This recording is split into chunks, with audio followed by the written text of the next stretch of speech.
are there any areas of training or diet or fitness that seem to be surprisingly not what the science or evidence or typical advice would agree with? Rep ranges, periodization, like overload, any of that stuff. Are there any areas where you think, like this ends up really working for me, but I don't think most people would think that it would work? It's hard to say when something's very like nuanced.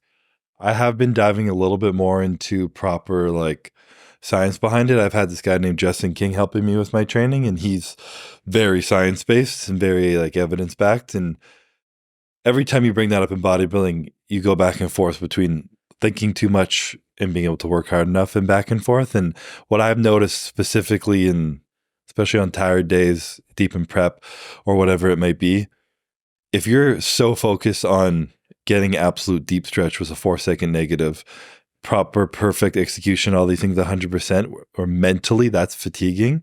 And to do that for, let's say, optimized periodization, you're going to do a 4-week program of 18 to 20 reps, and then you're going to bring it down to 6 to 10 once your volume's high and you're building your strength with X, Y, and Z. If you can't get there mentally because mentally you're too fatigued to go to failure on that set and you're like thinking too much, like you just stop versus just like turning your brain off and just going full tilt to failure, you're not getting as much benefit. Are you failing because your muscles are failing, or because mentally you can't keep thinking about the fucking 4-second negative for long enough, you know? Yeah. So it seems obvious, but if you're holding yourself back by thinking too much, then you're not doing good enough. And I think, you know, you try and reinvent the wheel a million times and it just doesn't work. So you got to find the balance within it. Yeah. Everyone's a little different. That's cool that you can try and be as optimal as possible, but there's a time for just sort of pure aggression. Yeah. And I think there was, I mean, you might even know it and you probably figure it out better than me, but there was a study that took people and they were testing how high of a step they thought they could step over.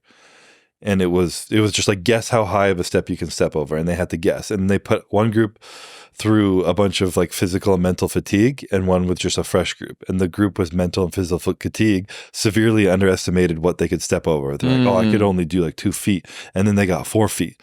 And they were just underestimating what they were capable of. And I mean, that's literally bodybuilding prep. You know, like the day where I'm like, I can't pick that thing off the floor.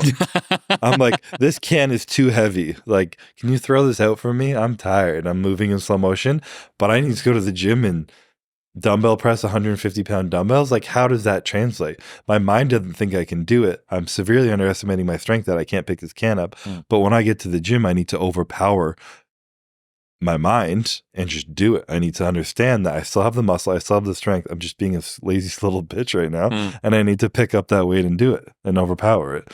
And sometimes when you're getting in there and you're overthinking and all these things come in too much of like, I have to do this and this, I have to do a 4-second negative. Oh my God, that's going to be so hard. I should drop the weight. Then like, no, just fucking get in there, know what you can do, bust your ass and get out of there. Yeah. And sometimes overthinking it holds you back. There's a like beautiful stupidity that I see with a lot of athletes. Yep. You know, that there are certainly very smart people that have been super successful in their sport, but there's also a kind of cultivated idiocy that they're able, you know, they like sort of channel their inner. You know the Midwit meme? Do you know what that is? No. So it's a bell curve, and on the left is this guy that looks like a Neanderthal. He's got a brow like mine, and then the guy in the middle is this sort of raging midwit that's trying to over-optimize things and failing, and the guy on the right is a sage who's got a hood up. He looks like a Jedi. Yeah. And the joke is that the guy on the left and the guy on the right always agree that the master and the idiot always end up arriving at the same thing. So it's like, eat protein, lift weights. Eat protein, lift weights. I must ensure that my pre-digested whey is consumed 30 minutes intra-workout with the optimal, you know, it's just eat protein, lift weights. Yeah, it just is simplified. that. And it's this sort of, cultivated idiocy or whatever, where people just, I am not going to overthink this. Coach said go in there and lift to failure. I'm just going to go in and lift to failure. I'm just going to go do it. Yeah. Yeah. And it comes down to the experience of trusting your intuition, you know? I know what my body needs. I've been here for 10 years. I can just feel it. I pick up a weight. I feel a certain way in a day. I know what I need to do. And you just got to trust your instincts and do it, not overthink it sometimes. I heard you say there's only one thing I dread, not to be worthy of my sufferings. What's that? Me trying to be very philosophical. There's a few meanings behind that. I think it's how you handle your sufferings. You know, when you're going through something really challenging, how do you show up within it? Do you choose to become a victim of complaining and misery and shitty, or do you find meaning in how you show up in the suffering, you know? And this isn't really my line of thinking. This is like Man's Search for Meaning. Viktor Frankl kind of talked about this, and I read that book last year probably when I said this, and I reflected a lot about this honestly when Courtney was going through labor and she had the child, and I was like, holy fuck, like you were going through this absolutely like I've never experienced that much pain in my entire life, and she just remained calm, controlled her breathing, did what she needed to do, changed position when they told her she needed to do, was in the tub, was on the bed, was doing all these things, and was just dialed. She was locked in. Lock in, bro. She was locked in, lock bro. in. And I just was like, you are suffering, but you are choosing to find meaning in how you handle the suffering, and that makes you so worthy of those sufferings.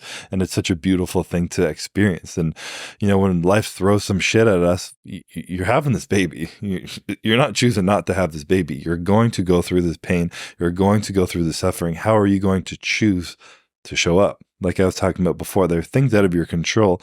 What's in your control? How can you take that power back into your own hands? And what are you going to take from it? What kind of meaning can you find from taking power out of what you feel powerless in? I heard this rumor from a friend that after women give birth, they have a flood of hormones that allows them to color the memory of it so that it's less painful in retrospect. Is this true? Mm-hmm. It's crazy. Fuck, like this is all the nurses, it doesn't happen immediately, but all the nurses were like, give it a few weeks and you'll forget about it and you're going to want to do it again. And then Courtney was like, well, after she's like, why the fuck did I do that naturally? She's like, why didn't you take the epidural? Like, that sucked. And then like a month or two ago, she was like, it wasn't that bad. I think I'll do it again like that. And I'm like, are you fucked? That was bad. That was bad for me just to be in the room beside you. And her mom was with us too. She's like, we have to go through that again. Courtney's like, it's fine. And I'm like, what the fuck? But it's got to be true. I mean, if you were to go through that much pain, you never want to have a kid again. It must be something that's like, just whatever the science is, it makes you just completely forget. It was Andrew Schultz. He talks about it on his new live show. And he's the same thing. You know, he's there, stood on the sideline, just being like, hopefully useless. Yeah. You know, the cheerleader, I don't think he even got to pinch the traps. And it's like, you got this, honey. Yeah. Good job. And then she gets this flood of whatever, the Men in Black flashy thing, like neurochemically. And it fixes her and changes the way that she feels about it in retrospect. And he's like, I remember. But what about me? Where's my flood of hormones? It's so true. Because I saw the person I love the most in the entire world go through all of this bullshit. And now I'm being gaslit to say that I'm making it out to be worse than it was. It's like only one of us has got a rational memory of what actually occurred during this situation. That's hilarious. I've never heard about it before, and now apparently it's not a... I hadn't heard about it either, but the nurses weren't saying it was science. They were just saying, like, you're going to forget. Don't worry. It's just going to happen. I was like, damn. Bro. Yeah. Intense shit. Women's minds retconning their own experience of childbirth is wild. I mean, we wouldn't probably have enough people on the thirst if they didn't.